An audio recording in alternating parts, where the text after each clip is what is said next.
Daddy, siguradong okay ka na. Nasabi mo na kay mommy na kaya mo na balik dito sa palengke. Yes, my son. Pumayag na siya. Marami ka ng sacrifice na nagawa dito. Ako na naman ulit ang gagawa ng trabaho. Pero Daddy, okay na ako. Okay na ako sa trabaho mo dito sa palengke. Na-observe ko nga, mukha kang masaya.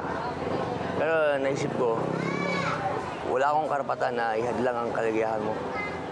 Ano to, Daddy? It's time I let you follow your dreams. Pangarap mo naman ang abutin mo. Ang buhay na magpapasaya sa'yo.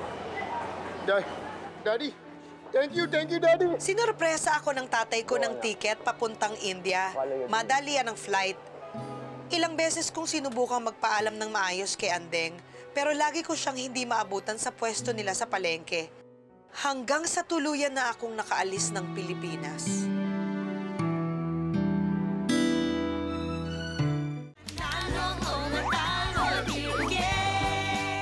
At bumalik nga ako sa India.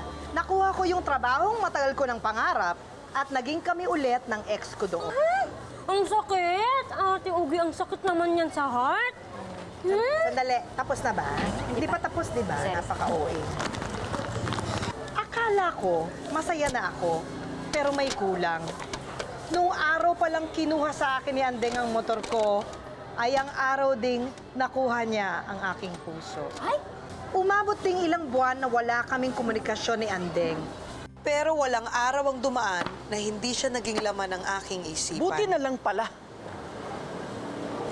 Buti na lang, Nay. Buti na lang. Dahil dito sa nabasa ko na Indian love story, aba sa India pala, ang babae ang nagbibigay ng dowry. Anong dowry? Dowry? Ano yun? Dote. Sa India, ang babae nagbibigay sa pamilya ng lalaki ng pera para makasal sila. Isang kamay ng Diyos tayo kukuha ng pera. At alam mo ba, kung minsan 7 araw ang kasayahan.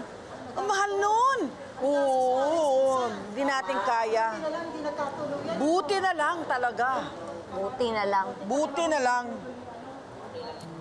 Excuse me, magkano yung roses? 100. Ilan ba? Ilang roses? 5.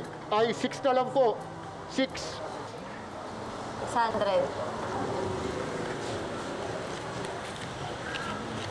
Nagpapasulat?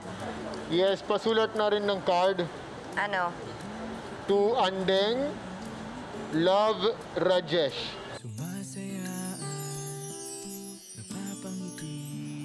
Hoy! Ba't nandito ka? Well, hello to you too. Ano ka ba, Rajesh? Bumalik ka na lang doon sa India. May nag-aantay sa yung magandang trabaho doon. Saka yung magandang bay, este Bombay. Malis ka na nga. Kamampas pa kita ng toli. Oo nga. At saka, ayaw na namin sa'yo. May mga pa-dowry pa kayo. Oo nga. Hindi to yan. Walang dowry-dowry. Kalimutan na, nasa Pilipinas tayo. Hindi applicable dito yan. Yan. At Oo, na-realize ko, Andeng, na yung pangarap ko nandito. Ang pangarap ko, nasa harap ko, dito sa Pilipinas. I wanted to follow my dream. And it led me back to you. Ikaw ang pangarap ko. You are my dream. Hoy! Sandali.